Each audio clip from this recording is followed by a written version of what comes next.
We all think we know the Jeffrey Epstein story, right? A horrifying tale of wealth, power, and abuse. But what if that was just the beginning? What if the trafficking was just a tool for a goal that was so much bigger, so much more chilling? Well, we need to talk about this, because newly released files are revealing something that goes way beyond his known crimes. They're revealing a terrifying blueprint to literally re-engineer the human race. So to really wrap your head around just how big this guy was thinking, you have to start with his mindset. This is a direct quote from Epstein himself. I mean, just read that. He didn't see people. He saw a system that needed to be culled, optimized, like a forest fire clearing out the too many people. This wasn't just some edgy comment. This was the actual philosophy behind his ultimate project. Yeah, for years, the entire story has been about the sex trafficking, and for good reason. But now, with millions of pages of documents set to be unsealed by the DOJ, we're seeing a picture that is so much more systemic. This wasn't just about predation. It was about production. Epstein was pouring his resources into a radical and deeply disturbing transhumanist agenda. And here is the absolute core of his plan. That massive Zorro ranch of his in New Mexico, that wasn't just another luxury property. He pitched this vision to the very scientists he was funding. This was going to be his base of operations, the ground zero for a plan to seed the human race with his own DNA, creating what he believed would be a superior new lineage. 20. Let that number sink in for a second. 20. That's the number of women he reportedly wanted to have impregnated at his ranch at any given time. He saw this as a factory, a production line, designed to mass-produce his genetic material. So, you're probably wondering, how on earth did he think he was going to pull this off? Well, this wasn't just some rich guy's fantasy. He was actively investing in and corrupting very specific fields of science to build what was essentially his transhumanist toolkit. Let's break down the 3 key pieces of technology he was laser-focused on. First up, algorithmic eugenics. I mean, just think about that phrase. He wanted to use artificial intelligence to scan and sort through human genetics, identifying what he considered to be optimal traits. It's really just the ugly old idea of eugenics, but dressed up with a high-tech, AI-driven veneer to make it sound sophisticated. Second, CRISPR. We all hear about CRISPR as this miracle gene-editing tool that could one day cure terrible diseases, but in Epstein's mind, it was a weapon. The documents show he was interested in it as an antiviral strategy, a way to ensure the biological purity of his own genetic line, protecting it from any and all threats. And third, this is where you really see the scale of his God complex. It's a concept called pre-life. Think of it like this. If DNA is the software, the code that runs all life, pre-life is the science of the raw hardware and the electricity that makes it all work. He wasn't just trying to edit the code. He wanted to understand how to build the whole damn computer from scratch, to control the very foundations of existence. Now, you might think this all sounds a little sci-fi, but it wasn't just some delusion. This right here is hard evidence. It's an abstract from a real academic paper, co-authored by a scientist whose program at Harvard was funded by Epstein.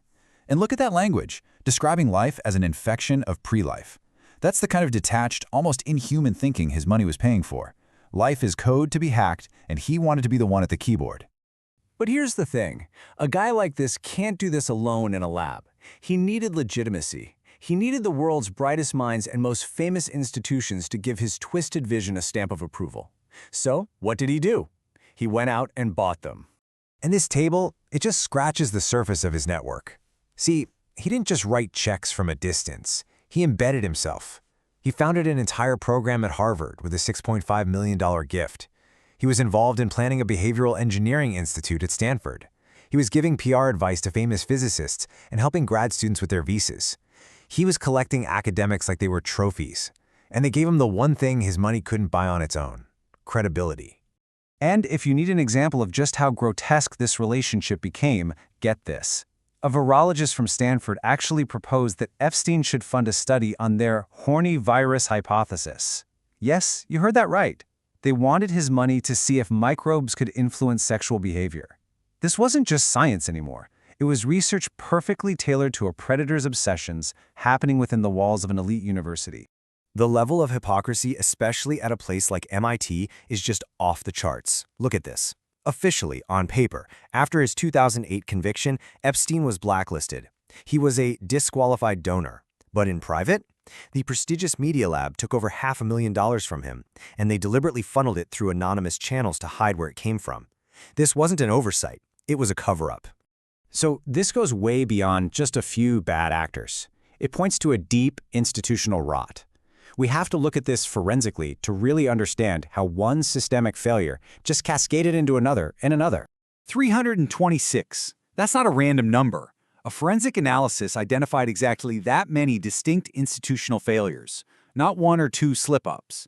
We are talking about hundreds of breakdowns across the legal system, banks, academia, and high society that allowed him to operate for decades. And this chart breaks down the how. Just look at that massive slice. 50% were process vulnerabilities. You know what that means? It means half the time it wasn't some complex conspiracy, it was a failure to follow basic rules. Weak donor screening, lousy reporting systems, a total failure to enforce existing policies. These simple, boring gaps were the superhighway he drove his agenda right through. And you can see how it all got worse over time, in 4 distinct phases. First, he builds his network, buying his way into places like Harvard. Then, the justice system completely fails, handing him that sweetheart deal that kept him out of real trouble. That deal then allows him to create this rehabilitation myth, which institutions were more than happy to buy into so they could keep taking his money.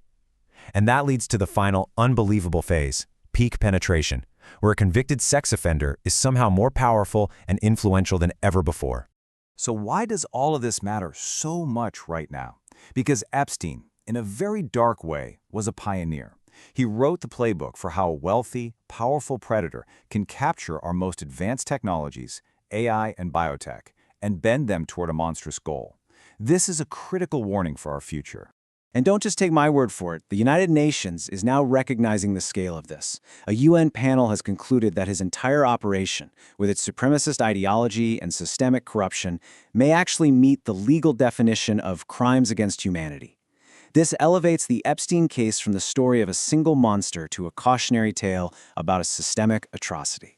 So when you put it all together, what's his real legacy? First, he saw technology not as a tool for progress, but as a weapon for eugenics. Second, he perfected the art of institutional capture, using money and prestige to neutralize ethics. Third, it was all fueled by a deeply supremacist ideology that saw most human beings as disposable. And finally, the very systems designed to protect us, the law, the banks, the universities, were twisted into shields to protect him. Which leaves us with this final and frankly very unsettling question. Jeffrey Epstein is gone, but the institutional vulnerabilities he exploited, the deference to wealth, the weak oversight, the temptation of dirty money, those are all still here. And the technology he wanted to weaponize is more powerful today than he ever dreamed. So we have to ask ourselves, who is building the next Zorro ranch?